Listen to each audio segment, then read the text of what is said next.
After headlines हमने part देखा, headlines के बाद नेक्स्ट पार्ट है लेआउट या लेआउट। ओके, सो लेआउट का मतलब क्या है कि जब आप एडवर्टाइजिंग बनाते हो तो उसमें आप बहुत सारे एलिमेंट्स या बहुत सारी चीज़ों को एक साथ लाते हो और उनको एक सीक्वेंस में अरेंज करते हो, तो उनको कहा जाता है लेआउट।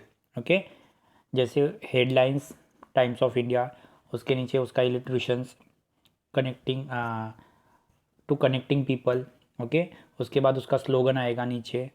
ओके, और बाद में टेक्स्ट ऑफ एडवर्टाइजिंग, या आप कोई भी एडवर्टाइजिंग देख रहे हो फेयर एंड लवली, तो फेयर एंड लवली ये उसका टाइटल रहेगा।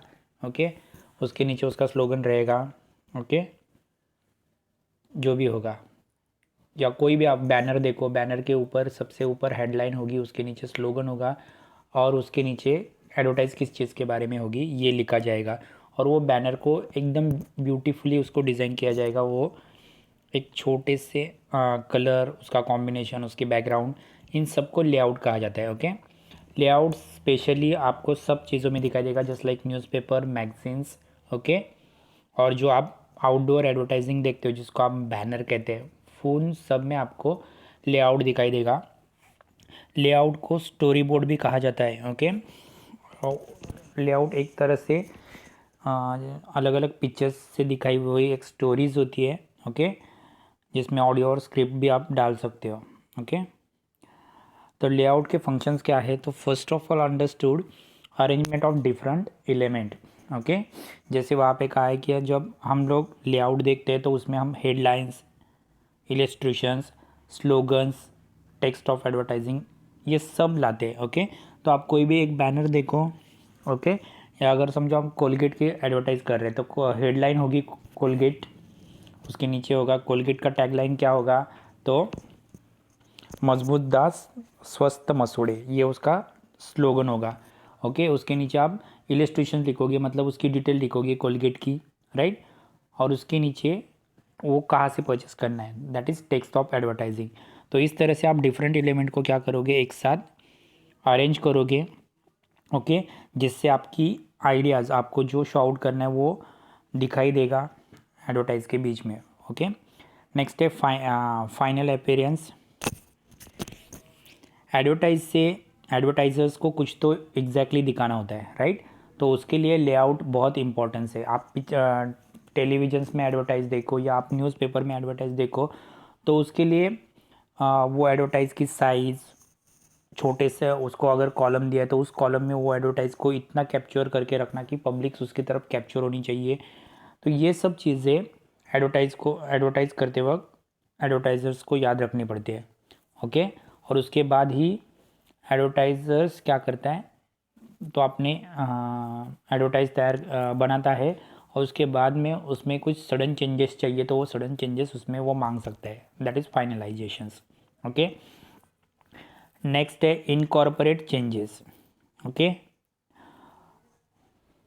तो लेआउट या किसी भी एडवर्टाइजर्स का लेआउट बनाते वक्त, मतलब background design, columns, headlines, slogans, ये सब डेटा डाल के वक्त उसमें वो मॉडिफिकेशन भी कर सकता है, मतलब चेंजेस कर सकता है, ताकि वो एडवर्टाइज अट्रैक्टिव हो जाए और कंज्यूमर्स को एग्रीगेबल हो जाए, मतलब कंज्यूमर्स उसको एक्सेप्ट करे। ओके, तो एडवर्टाइज बनाते वक्त कॉपीराइटर्स इंपॉर्टेंस है, डायरेक्टर्स इंपॉर्टेंट है, और जो लेआउट बनाएगा वो सब पर्सन्स इंपॉर्टेंट है।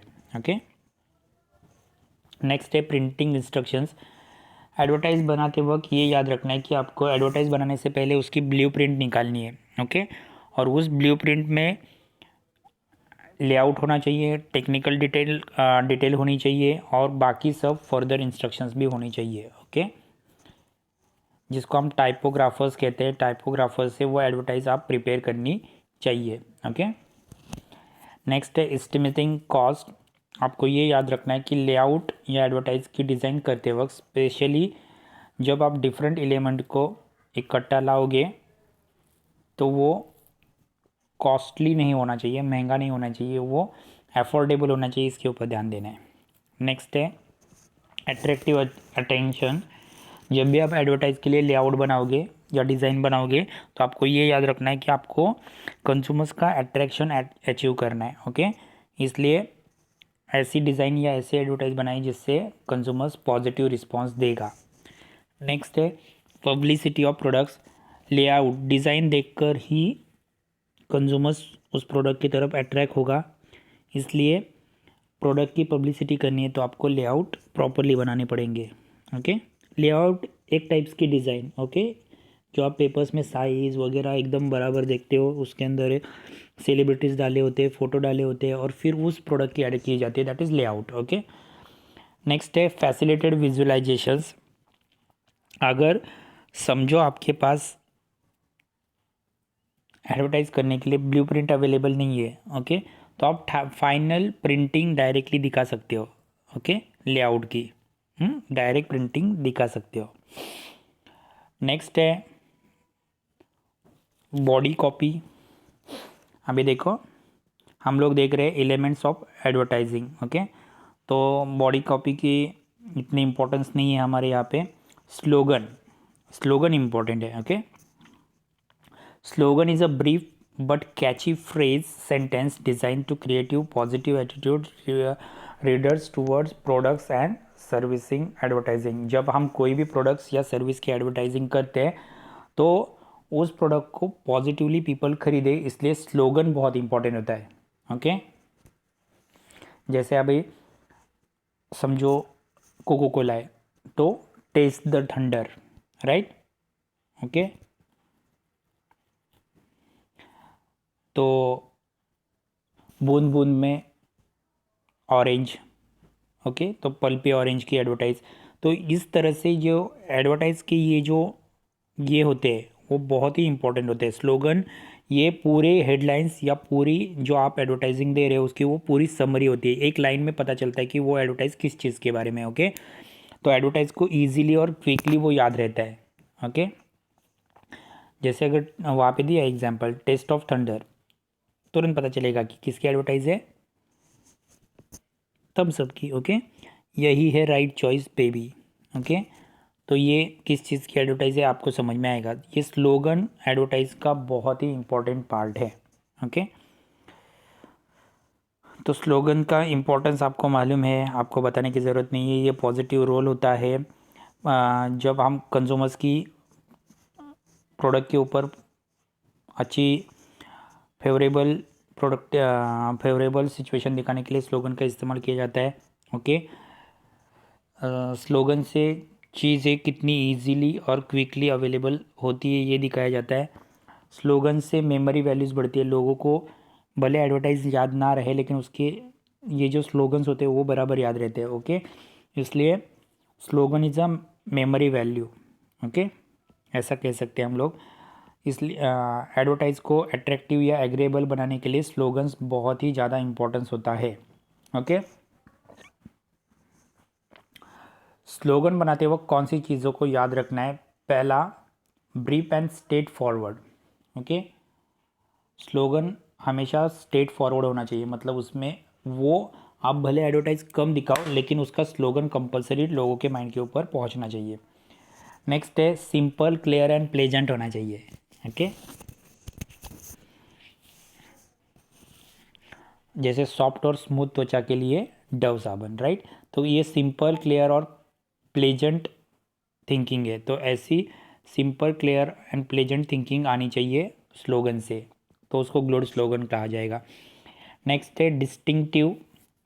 जो भी आप स्लोगन दोगे वो डिस्टिंक्टिव होना चाहिए, मतलब उसके वर्ड बैड नहीं होने चाहिए, एकदम डिसेंट वर्ड होने चाहिए।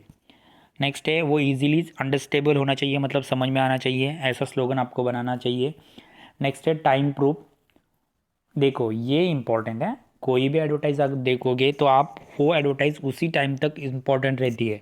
ओके, फिर कुछ दिन के बाद उस एडवर्टाइज को थोड़ा सा डिमांड कम हो जाती है। जैसे अभी विंटर सीजन्स में बहुत सारे विंटर प्रोडक्ट्स की एडवर्टाइज बहुत इंपॉर्टेंट होती है, राइट।